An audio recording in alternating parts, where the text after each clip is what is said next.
Now to a developing story here where the National Police Service says preliminary investigations reveal that the fatal shooting of Kasipul Member of Parliament Charles Ong'ondo was premeditated and executed with precision. The Inspector General of Police, Douglas Kanja, said the shooting at the City Mortuary roundabout Wednesday night is currently a matter under active investigation, asking anyone who have witnessed the shooting to come forward. So far, no one has been arrested. His death comes barely 2 months after the legislator had expressed fears that his life was in danger.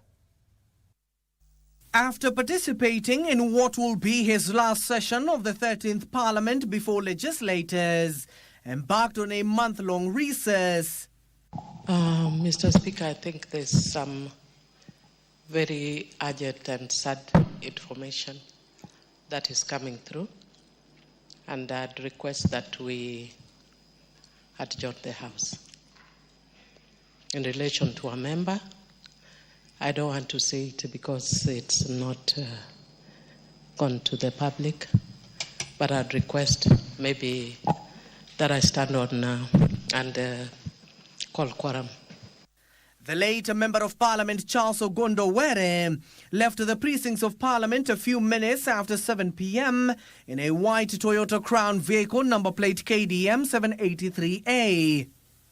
Not knowing what will befall him, the 46-year-old lawmaker, alongside his driver and bodyguard, were caught unawares at the City Mortuary roundabout at exactly 7:30 p.m. when a gunman opened fire.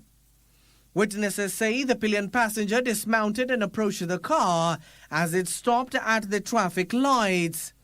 It is then that he shot the legislator, who was seated on a passenger seat next to the driver.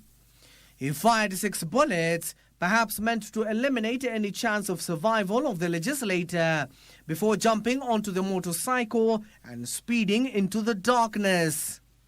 The incident, which took less than 5 minutes, left the driver and his bodyguard unhurt.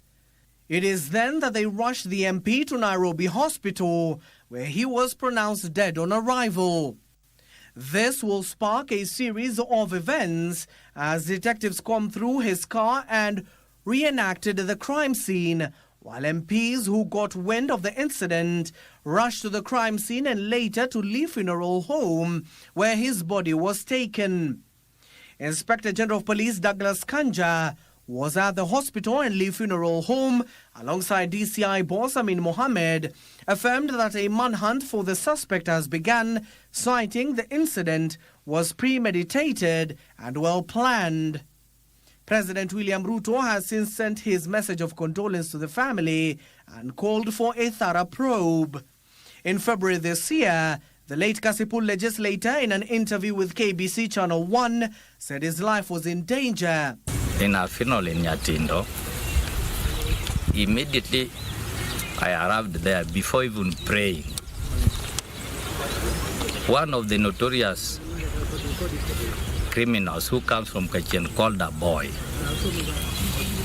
stated that I will not talk there. Families and friends are gathering at his Nairobi home to condole with the family.